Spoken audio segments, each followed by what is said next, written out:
നിയമസഭാ തെരഞ്ഞെടുപ്പിൽ എല്ലാ രാഷ്ട്രീയ കക്ഷികളും വിശ്വകർമ്മജർക്ക് അർഹിക്കുന്ന സീറ്റ് നൽകണമെന്നാവശ്യം.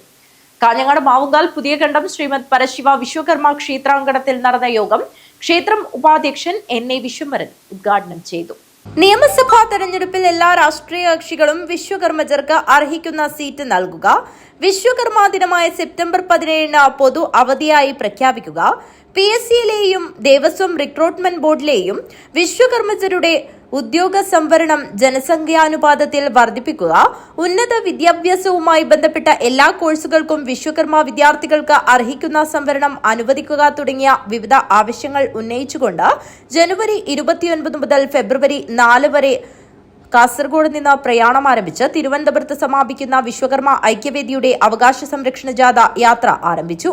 കാഞ്ഞങ്ങാട് മാവുങ്കാൽ പുതിയകണ്ടം ശ്രീമദ് പരശിവ വിശ്വകർമ്മ ക്ഷേത്രാങ്കണത്തിൽ നടന്ന യോഗം ക്ഷേത്രം ഉപാധ്യക്ഷൻ എൻ.എ. വിശ്വംഭരൻ ഉദ്ഘാടനം ചെയ്തു.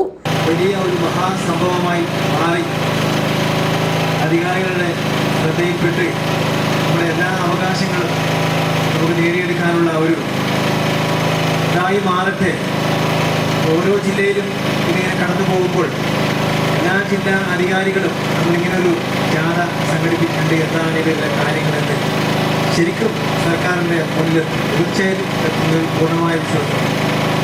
അതുകൊണ്ട് കൂടുതലൊന്നും പറയാതെ ഈ അവകാശ സംരക്ഷണ ജാഥ വൻ വിജയകരമായി പോട്ടെ എന്ന് അനുഗ്രഹിച്ചുകൊണ്ട് ഈ അവകാശ സംരക്ഷണ ജാഥ ഔപചാരികമായി ഉദ്ഘാടനം ചെയ്തതായി അറിയിക്കുന്നു.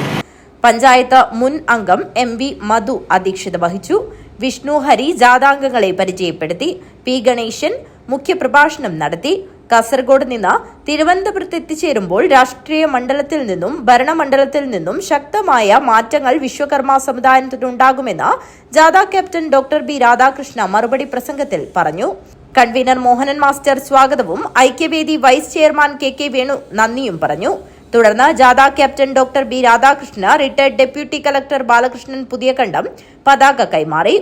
ജാഥ വൈസ് ക്യാപ്റ്റന്മാരായ K.K. ചന്ദ്രൻ, K.K. വേണു, K.M. രഘു, വിഷ്ണു ഹരി എന്നിവർ ചടങ്ങിൽ സംബന്ധിച്ചു. News bureau, Kanhangad.